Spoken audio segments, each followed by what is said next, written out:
la Pentecôte. C'est un grand jour qui marque la naissance de l'Église. Et Dieu nous a fait grâce de vivre encore ces jours. Nous ne pouvons que le bénir. Amen. Nous allons nous lever pour lire la parole de Dieu. Nous lisons dans les Actes des Apôtres au chapitre 2. Actes chapitre 2. Je lis au nom du Seigneur Jésus-Christ. Le jour de la Pentecôte, ils étaient tous ensemble dans le même lieu. Tout à coup, il vint du ciel un bruit comme celui d'un vent impétueux, et il remplit toute la maison où ils étaient assis. Des langues de feu semblables à des langues semblables à des langues de feu leur apparurent, séparées les unes des autres, et se posèrent sur chacun d'eux. Et ils furent tous remplis du Saint-Esprit, et se mirent à parler en d'autres langues, selon que l'Esprit leur donnait de s'exprimer. Or, il y avait en ce jour à Jérusalem des Juifs, hommes pieux de toutes les nations qui sont sous les cieux. Au bruit qui eut lieu, la multitude accourut et elle fut confondue parce que chacun les entendait parler dans sa propre langue. Ils étaient tous dans l'étonnement et la surprise et ils se disaient les uns aux autres, « Voici ces gens qui parlent. Ne sont-ils pas tous galiléens? Et comment les attendons-nous dans notre propre langue à chacun, dans notre langue maternelle? » Parole du Seigneur. Seigneur, merci pour ce moment que tu nous invites à écouter ta parole. Nous avons besoin de toi, nous avons besoin du Saint-Esprit pour nous ouvrir les oreilles de l'Esprit, afin que nous puissions écouter comme écoutent les disciples et que cette parole ajoute un plus dans notre vie spirituelle et fortifie notre foi au nom de Jésus-Christ. Amen. Nous pouvons nous asseoir. La Pentecôte, c'est la venue du Saint-Esprit. Qui donc est le Saint-Esprit? Nous savons que la Pentecôte, c'est une grande fête, l'une des grandes fêtes chrétiennes qui marque la naissance de l'Église. Parce qu'après cet événement, les disciples ont commencé à évangéliser, à témoigner de Christ, et il y a eu beaucoup de conversions qui a mené à la naissance de l'Église chrétienne. C'est à partir de là que nous aussi aujourd'hui, nous sommes Église. La Pentecôte, c'est une fête qui a commencé par le peuple de Dieu dans l'Ancien Testament. Et elle s'est fêtée 50 jours après la Pâque.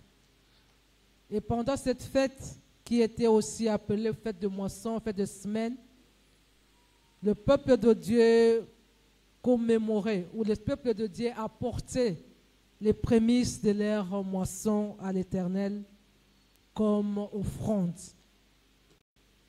pour dire que c'est Dieu qui est la priorité, c'est Dieu qui est au-devant de tout.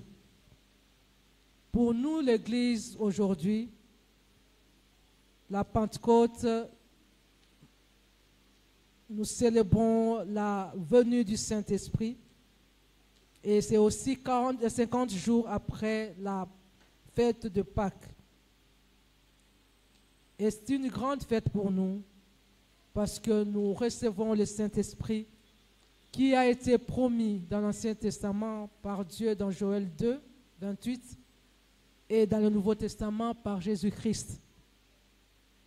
Dans Jean chapitre 16, à partir du verset 7, Jésus-Christ a promis aux disciples de leur envoyer le Saint-Esprit. Et même dans Acte 1, verset 8, il leur a dit de rester ensemble, de ne pas bouger, de ne pas travailler, de ne pas témoigner jusqu'à ce que le Saint-Esprit viendra. Et en ces jours, c'est le jour de l'accomplissement de la promesse. La Bible nous dit dans 2 Corinthiens 5, verset 5, que le Saint-Esprit nous a été donné comme les arts de l'Esprit. Dieu a donné à l'Église les arts de l'Esprit.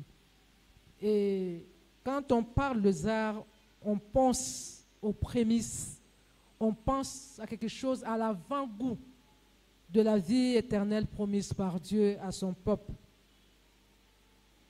Les arts, c'est-à-dire la gage, la compte ou la garantie que nous avons de recevoir la bénédiction que Dieu nous a donnée, que Dieu nous a promis, de vivre dans l'éternité avec lui. Le Saint-Esprit est donc notre garantie, notre assurance que ce que Dieu nous a promis, nous l'aurons. C'est un signe que nous appartenons à la famille de Dieu, que Dieu nous a adoptés, que Dieu nous a cooptés pour être ses enfants et bénéficier du salut que Christ a donné. Par l'arrivée du Saint-Esprit, nous pouvons être rassurés qu'un jour nous passerons l'éternité avec Dieu. Le Saint-Esprit nous est donné pour que nous puissions vivre la vie de Dieu en nous. Alors, qui est donc le Saint-Esprit? Pourquoi est-il venu? Pouvons-nous obtenir la plénitude et le rayonnement du Saint-Esprit? Et comment entretenir cette onction de l'Esprit? Ce sont les quelques points que nous allons examiner ces jours. Nous venons de terminer toute une semaine avec le séminaire de Pentecôte où tous ces sous-thèmes ont été décortiqués. Aujourd'hui, c'est juste un petit résumé de ce que nous avons vu. Et dans les jours à venir, nous allons continuer de parler sur le Saint-Esprit parce que c'est une richesse que le Saint-Esprit soit avec nous. Qui est le Saint-Esprit? Il y a beaucoup de gens, beaucoup de conceptions, beaucoup de compréhensions sur le Saint-Esprit. Mais nous voulons dire ce que les gens pensent du Saint-Esprit et que le Saint-Esprit n'est pas. Le Saint-Esprit n'est pas juste une influence sacrée. Ceux qui pensent de la sorte se trompent. Le Saint-Esprit n'est pas une puissance impersonnelle. Ceux qui pensent de la sorte se trompent. Le Saint-Esprit n'est pas une relation entre le Père et le Fils. Par contre, le Saint-Esprit est une personne spirituelle. Il n'est pas humain, il n'est pas physique, mais il est esprit. C'est comme ça que nous disons que c'est une personne spirituelle. Et nous l'appelons personne parce qu'il a une volonté, il a des sentiments, il a de l'intelligence.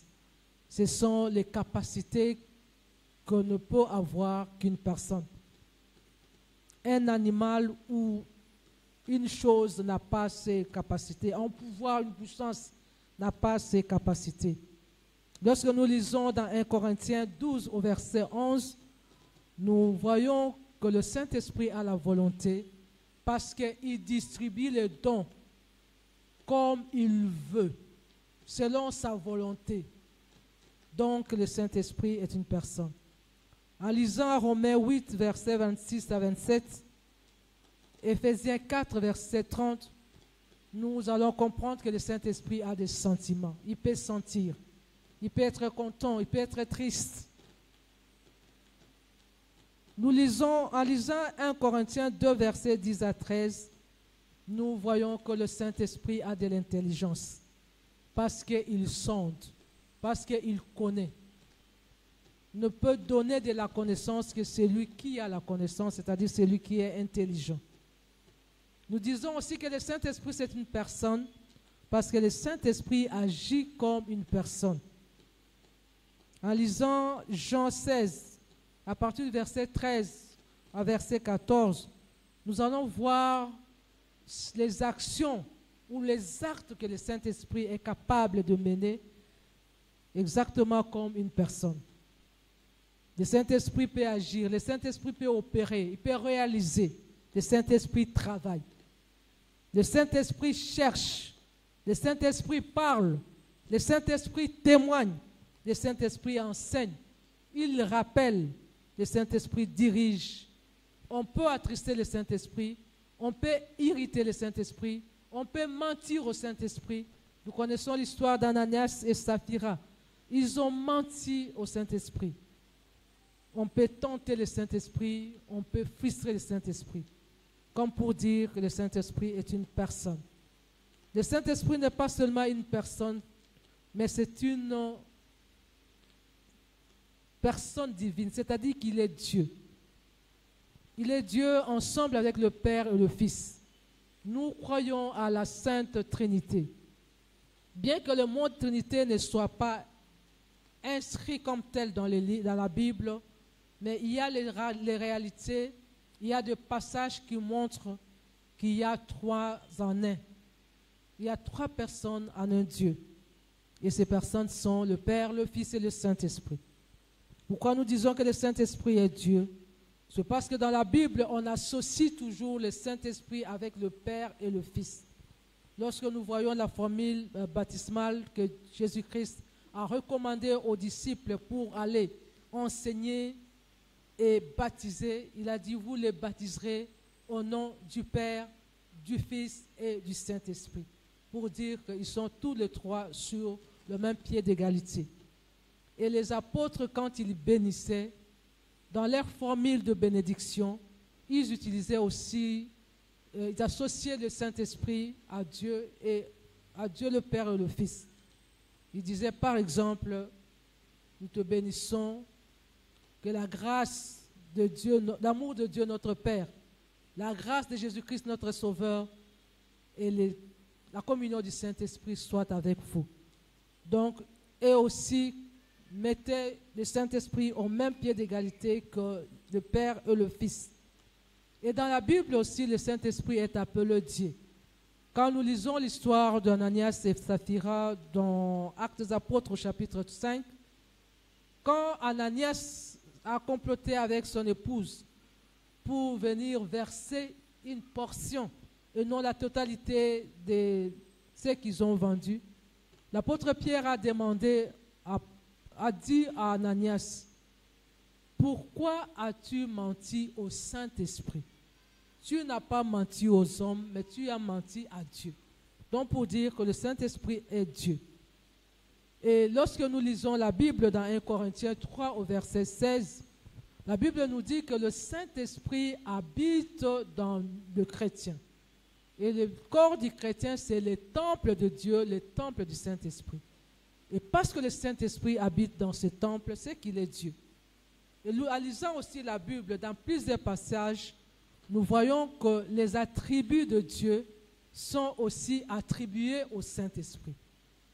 La Bible nous dit que le Saint-Esprit est omniscient. Il connaît tout.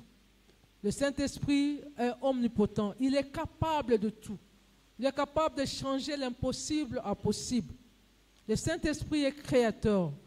Au commencement, l'Esprit était avec Dieu et ensemble, ils ont créé. Le Saint-Esprit est éternel. Le Saint-Esprit est spirituel. C'est un esprit comme Dieu. Amen. Donc, le Saint-Esprit est Dieu. Pourquoi donc est-il venu? Le Saint-Esprit est venu pour plusieurs raisons. Plusieurs raisons. En commençant par l'Ancien Testament, c'était une certaine catégorie de personnes qui étaient de privilégiés, qui recevaient l'onction du Saint-Esprit. Il fallait être soit prêtre, soit prophète ou roi. C'était réservé à cette catégorie de personnes. Et les quelques autres personnes qui recevaient le Saint-Esprit venait sur eux pour leur donner la capacité d'accomplir une certaine tâche. Et après, ils se retiraient. Nous savons par exemple le cas de Samson, sur qui l'Esprit de Dieu était en tant que juge pour libérer son peuple. Quand le Saint-Esprit venait dans l'Ancien Testament, il était sur la personne, pas dans la personne. Et c'était une juste catégorie de personnes. Par exemple, lors de la construction du temple, le Saint-Esprit était sur Bezalel, qui avait maintenant développé une intelligence supérieure en tant qu'artiste. Et ensemble avec le groupe qu'il avait, ils ont fabriqué tout ce qui était art pour la maison de Dieu. Mais dans le Nouveau Testament, le Saint-Esprit n'est plus un privilège d'une certaine catégorie seulement, mais le Saint-Esprit est devenu l'apanage de quiconque accepte Jésus-Christ dans sa vie comme Seigneur et Sauveur. Et le Saint-Esprit n'habite plus sur la personne, mais le Saint-Esprit habite au-dedans de la personne, dans nos cœurs. Et notre corps devient ainsi le temple du Saint-Esprit. Pour dire que dans le Nouveau Testament, le Saint-Esprit est avec nous et le Saint-Esprit est dans nous. Amen. Et nous célébrons la venue du Saint-Esprit. Qu'est-ce que le Saint-Esprit est venu faire? D'abord, avant la conversion, le Saint-Esprit est venu pour nous convaincre, pour convaincre le pécheur de sa situation. La Bible nous dit dans Jean 16, versets 7 à 11, que le Saint-Esprit est venu convaincre du péché, du monde, de la justice et du jugement. C'est comme ça que souvent, quand on fait un appel à la repentance, un appel pour recevoir Jésus dans sa vie, les gens hésitent, les gens se bagarrent au-dedans d'eux. Et quand la personne peut se lever, c'est-à-dire qu'elle a été convaincue par le Saint-Esprit, c'est comme ça qu'elle accepte le Seigneur Jésus. Il y en a qui n'acceptent pas, qui refusent. Il y en a qui acceptent après autant d'appels reçus. Jusqu'au jour où le Saint-Esprit va le convaincre. Donc avant la conversion, le Saint-Esprit convainc du péché, convainc de la situation de l'homme, convainc pour dire que tu es dans une pente qui t'amènera tout droit à l'enfer. Et pour sortir de là, pour ne pas subir ses sorts, il faut accepter Jésus-Christ. Et lorsque l'homme accepte Jésus-Christ, on devient chrétien. C'est alors aussi que commence une autre mission du Saint-Esprit. Il y a beaucoup de choses que le Saint-Esprit sait faire dans nos vies, mais nous allons seulement épingler 7. Le Saint-Esprit, d'abord, nous libère de la pesanteur du péché. Lorsque nous lisons 2 Corinthiens 3, versets 17 à 18, nous allons réaliser que le péché, c'est une force. Le péché attire l'homme comme l'aimant attire le fer. Le péché, c'est une puissance. Et nous ne pouvons pas résister avec notre propre force humaine. C'est comme ça que nous avons besoin de l'intervention du Saint-Esprit, qui a une puissance supérieure à celui du péché, à celui du monde, à celui du diable, qui nous attire dans le péché. Et nous avons besoin du Saint-Esprit pour nous affranchir de cette puissance du péché. La Bible nous dit que l'Esprit qui est en nous est plus puissant que celui qui agit dans le monde. L'Esprit qui agit dans le monde nous attire dans le péché, mais celui qui habite en nous, il nous amène à vivre une vie loin du péché. Et nous sommes tentés d'une façon ou d'une autre. Mais la Bible nous dit dans 1 Corinthiens 10 au verset 13 qu'il n'y a aucune tentation qui nous est survenue qui ne soit humaine. Et à toute tentation qui s'oppose à nous, le Saint-Esprit nous donne la force de vaincre cette tentation. C'est comme pour dire que si quelqu'un pêche, c'est-à-dire qu'il a accepté volontairement de pécher. Parce que le Saint-Esprit donne toujours la puissance, la force de résister à tout ce qui est tentation. Nous ne sommes pas obligés de pécher, nous pouvons résister parce que le Saint-Esprit est là. Amen. Le Saint-Esprit, deuxième chose, nous transforme de gloire en gloire jusqu'à devenir l'image parfaite de Jésus-Christ. Dieu nous appelle à ressembler à Jésus-Christ. Et si Jésus est venu au monde pour nous sauver, dans la forme humaine, c'était aussi pour nous montrer qu'on peut avoir cette chair et mener une vie sans péché. Et cette capacité-là nous vient du Saint-Esprit. Il a le pouvoir de transformer nos vies. Il transforme nos caractères, il transforme notre langage, il transforme notre façon de voir les choses, il transforme notre mental, il transforme notre mentalité. Et il nous donne une nouvelle façon de voir les choses. C'est pour ça que l'apôtre Paul dit dans 2 Corinthiens 5 au verset 17, lorsqu'une personne est en Christ, il devient deviennent une nouvelle créature. Toutes les choses anciennes sont passées et voici toutes choses sont devenues nouvelles. Et dans Ézéchiel 11, au verset 19, la Bible nous dit que Dieu nous donne un esprit nouveau pour que nous puissions vivre une vie nouvelle.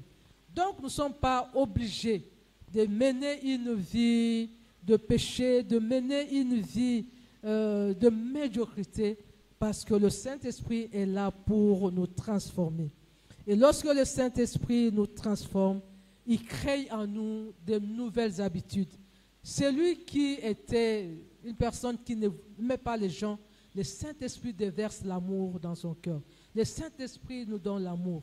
Le Saint-Esprit transforme la vie. La personne qui était agitée, il va avoir la paix. La personne qui était peut-être impatient, il va avoir la maîtrise. C'est ainsi que le Saint-Esprit produit en nous son fruit. Et c'est ce fruit-là qui marque le caractère d'un chrétien. Et c'est à cela que nous tous, nous devons aspirer. Avoir l'amour, avoir la paix, avoir la joie, avoir la patience, la fidélité, la bienveillance, la maîtrise de soi. C'est ça le caractère du chrétien. Et c'est ce qui était en Christ que nous devons développer. Dans l'Ancien Testament, la Bible dit dans Jérémie 13 au verset 23, « Un Éthiopien peut-il changer sa peau? Un léopard peut-il ôter les taches de sa peau? Et vous qui êtes accoutumés au mal, est-ce que vous pouvez l'abandonner? » Ça, c'était avant l'arrivée du Saint-Esprit. Mais avec le Saint-Esprit, nous avons le pouvoir d'abandonner les péchés. Parce que la Bible dit dans Galates 5, verset 16, « Marchez selon l'Esprit et vous n'accomplirez pas les désirs de la chair. » Parce que le Saint-Esprit est là pour nous transformer. Le Saint-Esprit est là pour nous donner la victoire sur le péché. Le Saint-Esprit est là pour nous donner la victoire sur la chair. Ainsi, nous allons devenir des modèles, des références, des personnes qui attireront les regards des autres, qui attireront les témoignages des autres, qui attireront les autres à Dieu. Autre chose, le Saint-Esprit est venu pour verser dans nos cœurs l'amour de Dieu. Cet amour qui nous rend capables d'aimer Dieu par-dessus tout, avec toute notre force. Et cet amour aussi d'aimer l'autre comme nous nous aimons nous-mêmes. De ne pas faire à l'autre ce que nous n'aimerions pas qu'on nous fasse. Bien aimé, de façon naturelle, l'homme est égoïste.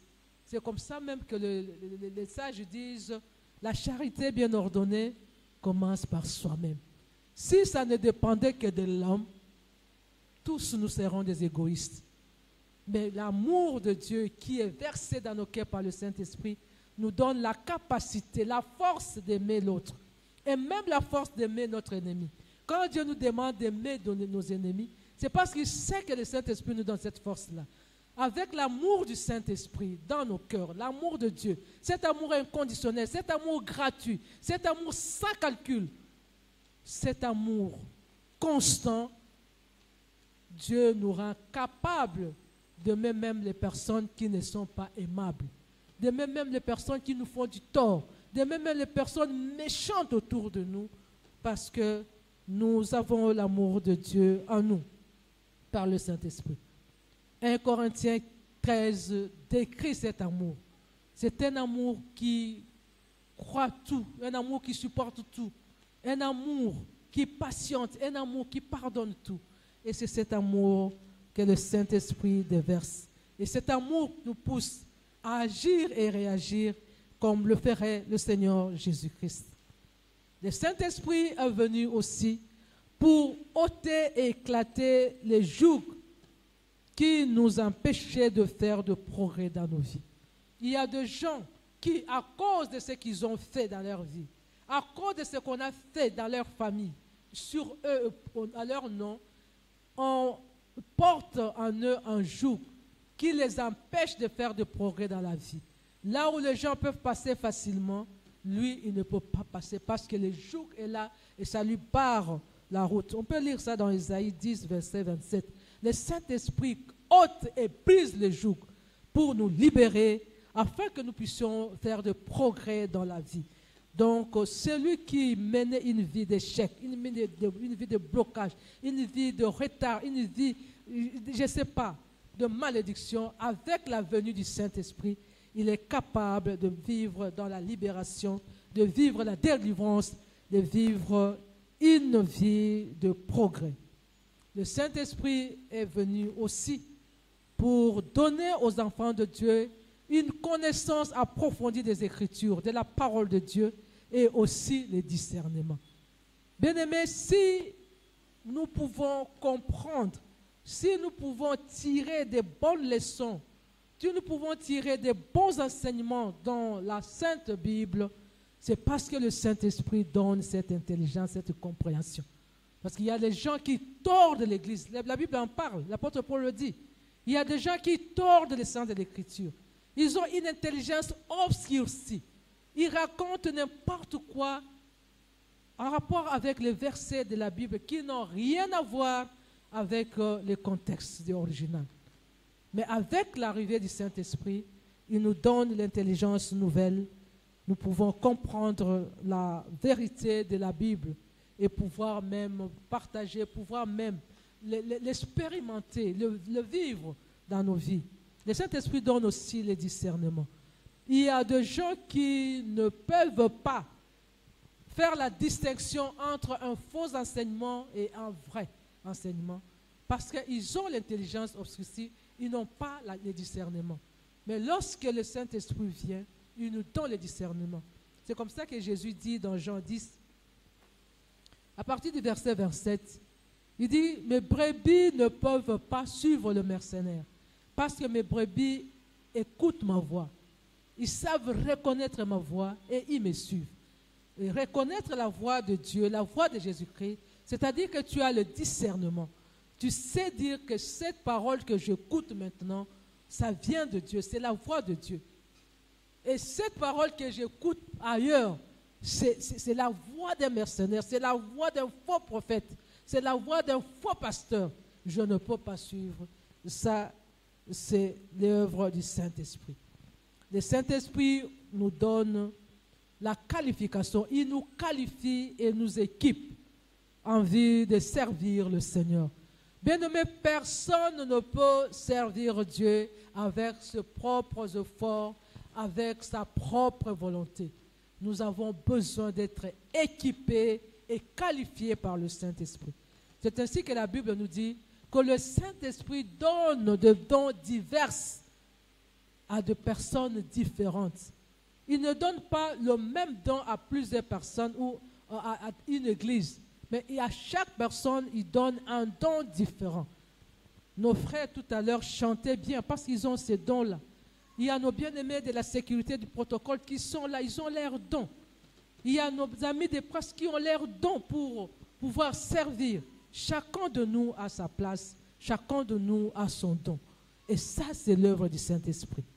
Tu ne peux pas t'hasarder à devenir un pasteur pour prêcher la bonne nouvelle si tu n'as pas ce don, si le Saint-Esprit ne te qualifie pas et ne t'équipe pas pour cela. Il y en a qui ont osé, mais ils ont vu, ils ont eu pour leur compte. Amen. Il y a des personnes qui, pour préparer une prédication, ils peuvent prendre des semaines et des semaines, lire des livres et des livres, sans pouvoir ressortir quelque chose de logique. Mais à d'autres personnes, juste lire un passage et les leçons te viennent, les vérités te viennent et tu peux le partager. C'est une grâce. C'est la qualification du Saint-Esprit. Le Saint-Esprit donne ses dons pour l'utilisation commune dans l'Église. Le Saint-Esprit, enfin, est venu pour nous valoriser, pour attirer la faveur de Dieu et la faveur des hommes pour nous.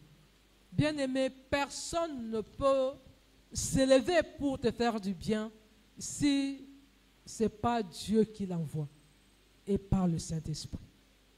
On nous parle du buisson ardent.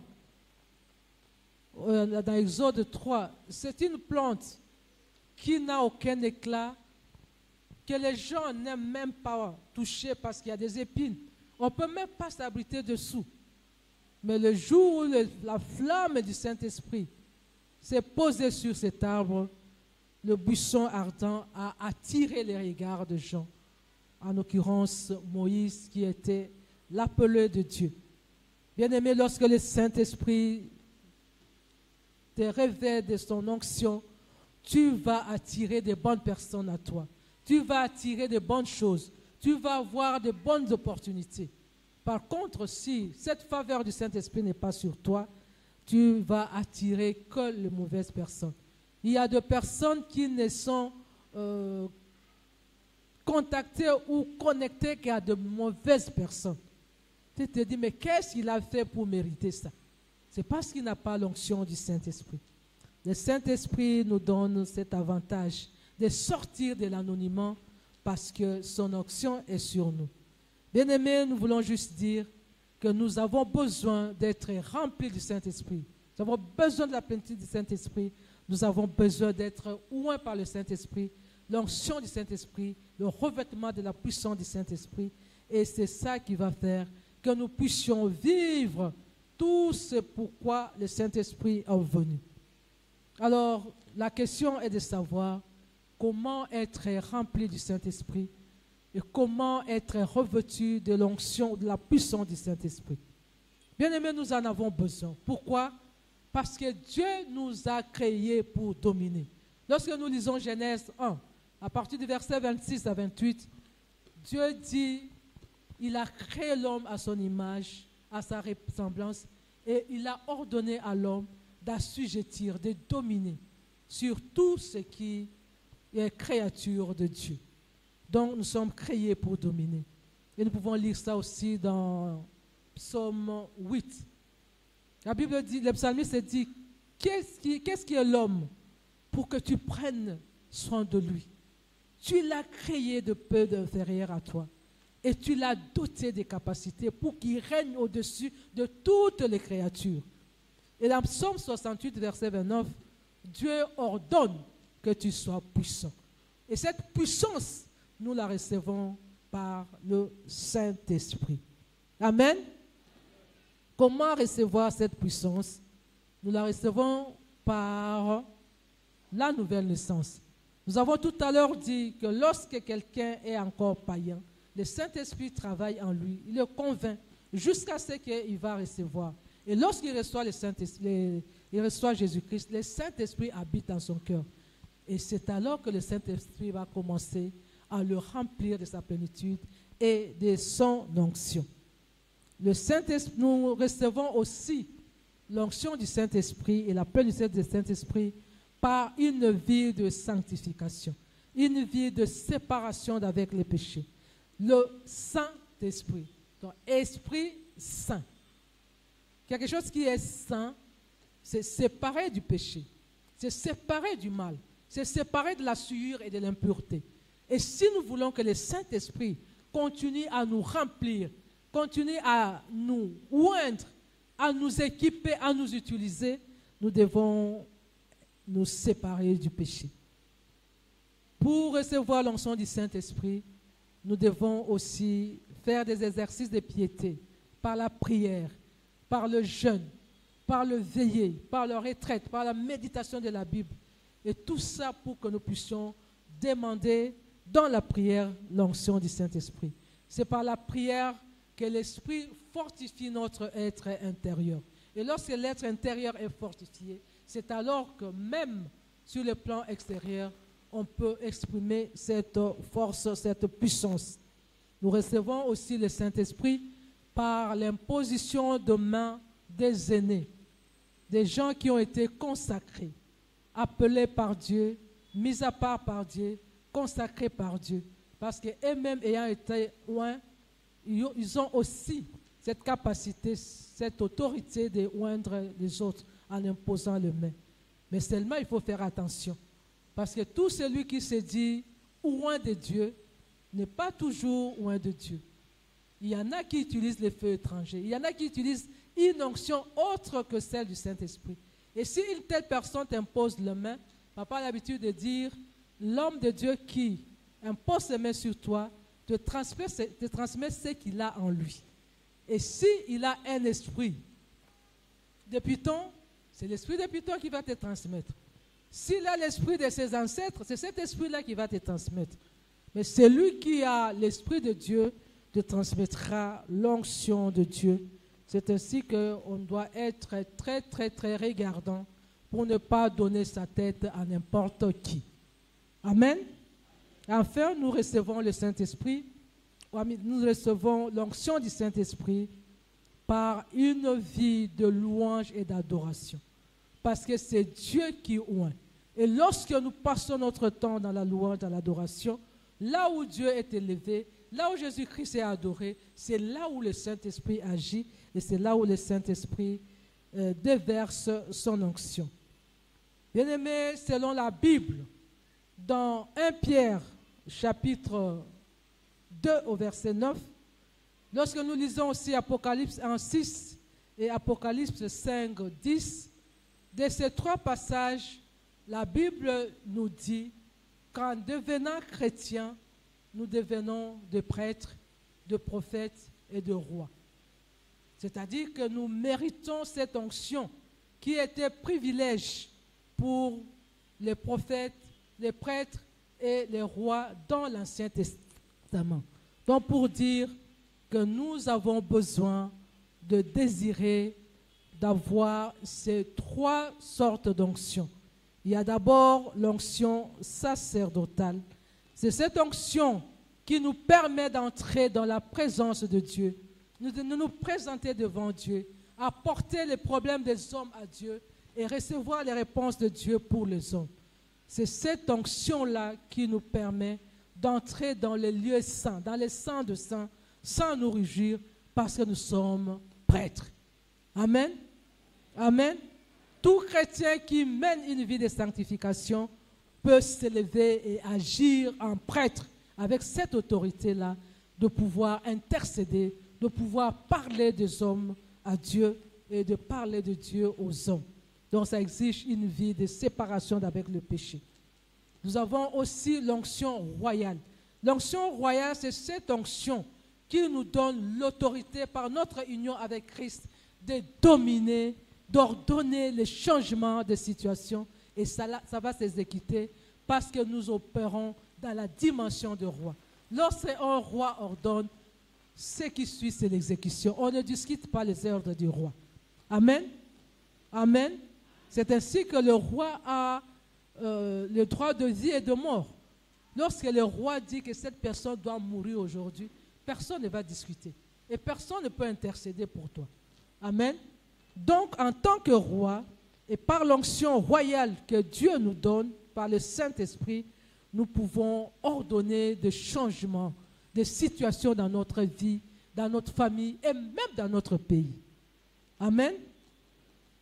Et tout ça exige aussi une vie de sanctification et exercice de piété. Enfin, il y a l'onction prophétique.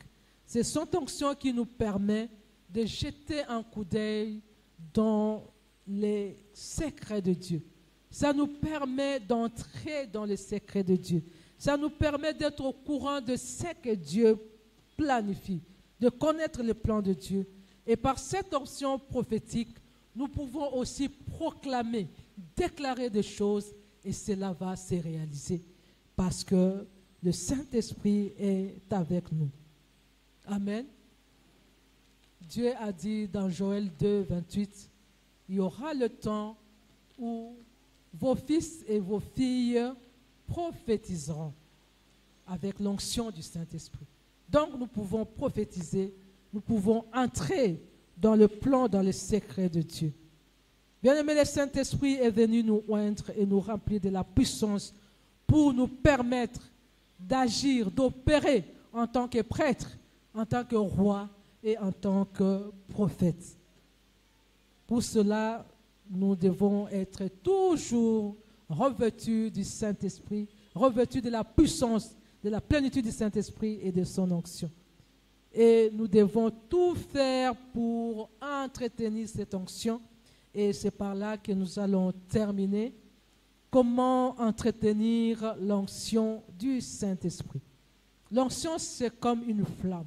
Une flamme qui n'est pas entretenue meurt ou s'éteint. Et l'onction qui n'est pas entretenue aussi s'étouffe. Comment allons-nous donc entretenir l'onction que le Saint-Esprit nous a donnée? Nous allons l'entretenir par les exercices spirituels. c'est pour dire qu'un enfant de Dieu doit avoir comme mode de vie prière, jeûne, veillée, retraite, méditation au quotidien, si nous voulons maintenir cette flamme de l'onction du Saint-Esprit. Nous avons aussi besoin de mener une vie de sanctification, parce que le péché étouffe le Saint-Esprit. Le péché attriste le Saint-Esprit. Le péché empêche le Saint-Esprit de se manifester dans nos vies. Et mener une vie de sanctification, c'est ça qui va maintenir l'onction sur nous. Ecclésiaste 8, verset 9 nous dit « Qu'en tout temps tes vêtements soient toujours blancs, sans péché, et que l'huile ne manque pas sur ta tête. » Lorsque les vêtements sont blancs, automatiquement l'onction est sur toi. Amen. Et tu peux réaliser des grandes choses. Nous devons aussi mener une vie de consécration. Bien-aimé, notre Dieu, ce n'est pas un Dieu de demi-mesure. Ou tu es avec lui, ou tu es avec lui. Amen. Il n'y a pas un pied dedans, un pied dehors. Non. C'est dans l'entièreté, dans la consécration. Tout ce que nous sommes et tout ce que nous avons doivent être à la disposition de notre Dieu. Nous devons donner tout à Dieu. Que Dieu utilise notre corps dans son entièreté. Que Dieu utilise nos avoirs dans leur entièreté. Que Dieu soit au contrôle de tout. Parce que tout ce que nous allons laisser en dehors du contrôle du Saint-Esprit, en dehors du contrôle de Dieu, c'est à récupérer par l'ennemi. Et ça peut être un instrument pour nous amener loin de Dieu, pour nous entraîner dans le péché. C'est comme ça que nous avons besoin de mener toujours une vie de consécration. Par nos pensées, par nos sentiments, par nos émotions, nous devons toujours être connectés et sous contrôle de notre Dieu. Nous devons aussi avoir un accompagnateur spirituel qui puisse nous aider pendant nos faiblesses. Peu importe la bonne volonté que nous avons, avec cette chair, nous allons fléchir d'une façon ou d'une autre. Et comme nous le savons, la Bible nous dit que ce que tu caches, c'est ce que te tue. Celui qui cache ses transgressions ne prospère pas. Proverbe 28, 13. Mais celui qui les avoue et les délaisse obtient miséricorde. Très souvent, avec l'orgueil humain, l'homme a tendance à vouloir se cacher, à chercher à paraître, à donner une face qui en réalité n'est pas ce qu'il est. Amen. Et quand il pêche, il garde pour lui jusqu'au jour où le péché va complètement l'étouffer. Mais si nous avons quelqu'un, si tu as quelqu'un, si j'ai quelqu'un en qui on a plein de confiance, comme papa aime le dire, quelqu'un qui a une petite bouche, mais des grosses oreilles, qui peut t'écouter sans parler, qui est discret, en qui tu as confiance, tu peux te confier en lui, te confier tes faiblesses, tes limites, tes combats, et cette personne peut t'accompagner au quotidien ou selon une période que vous allez vous fixer. Vous allez les rencontrer pour évaluer la marche avec lui. Amen. Vous savez, le diable, on l'appelle serpent ancien. Et tous les serpents, peu importe leur espèce, ils ont une stratégie, une technique, c'est le camouflage. Tant qu'il n'est pas dévoilé, il est violent, il est dangereux. Mais lorsqu'on le découvre, c'est alors qu'il devient impuissant, on peut même le tuer. C'est la même stratégie que le diable utilise. Lorsqu'il t'a dans son filet, dans un péché lien, dans un péché chéri, dans un péché refrain, il te colle là et il te dit, ne dis à personne. Comme les gens te considèrent, comment on va penser?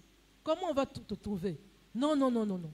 À ton niveau, à ton âge, et tu caches ton péché. Tant que le péché est caché, le diable continue à opérer pour te détruire. Mais le jour où tu ouvriras la bouche pour dire à quelqu'un que j'ai une telle faiblesse, aide-moi. C'est ce jour-là qui va te lâcher et le processus de transformation va commencer. Donc, il faut savoir exposer le diable. Ne laisse pas l'occasion de te manipuler en cachant ce qui est faiblesse chez toi. Amen. Enfin, tout ce que nous venons de dire, c'est bien. Une vie de piété, les exercices, c'est bien. Une vie de sanctification, séparée du péché, c'est bien. Une vie de consécration, une vie avec un accompagnateur spirituel, c'est bien. Mais tout cela ne seront réussite totale que lorsque tu as la discipline personnelle. Personne ne peut faire de pas qualitatif dans la vie s'il n'est pas discipliné. Amen. Parce que la discipline personnelle te permet de mettre des limites à ta vie. Pour dire par exemple, ça, à n'importe quel prix, je ne peux le faire.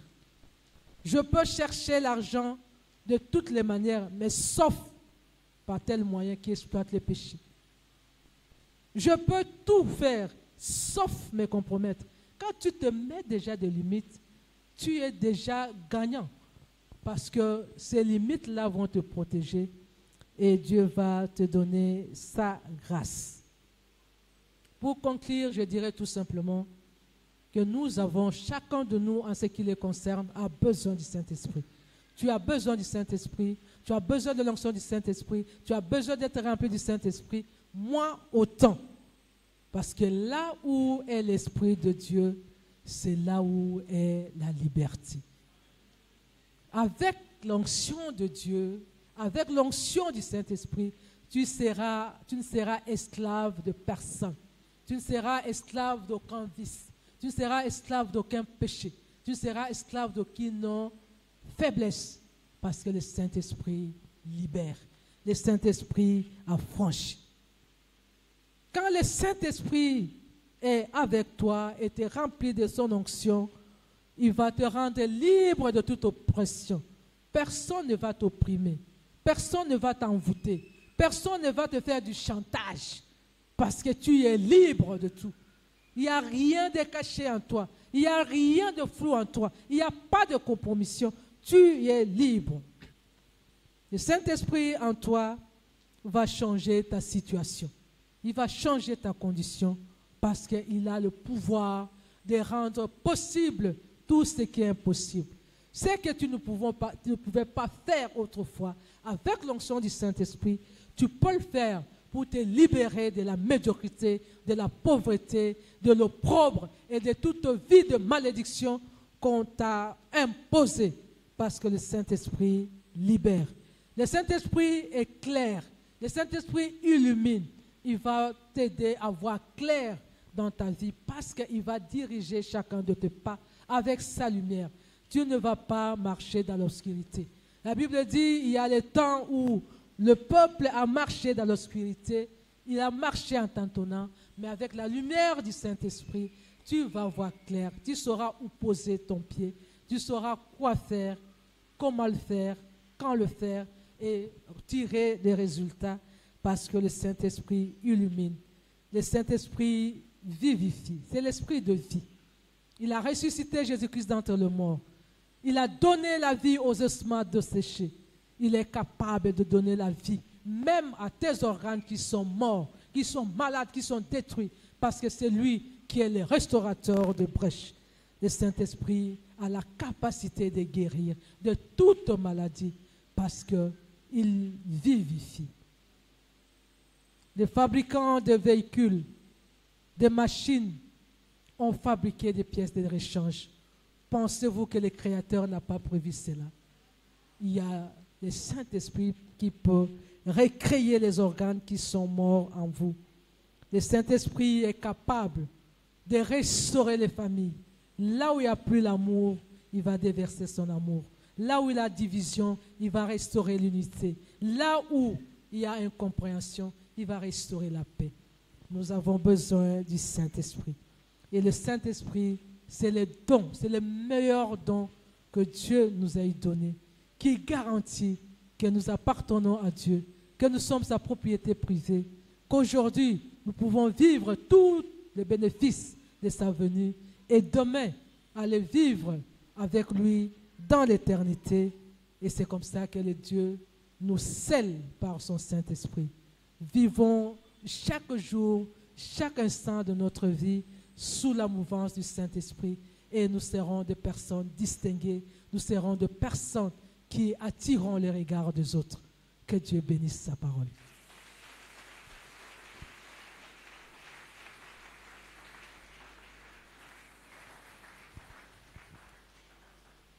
Tu vas incliner ta tête en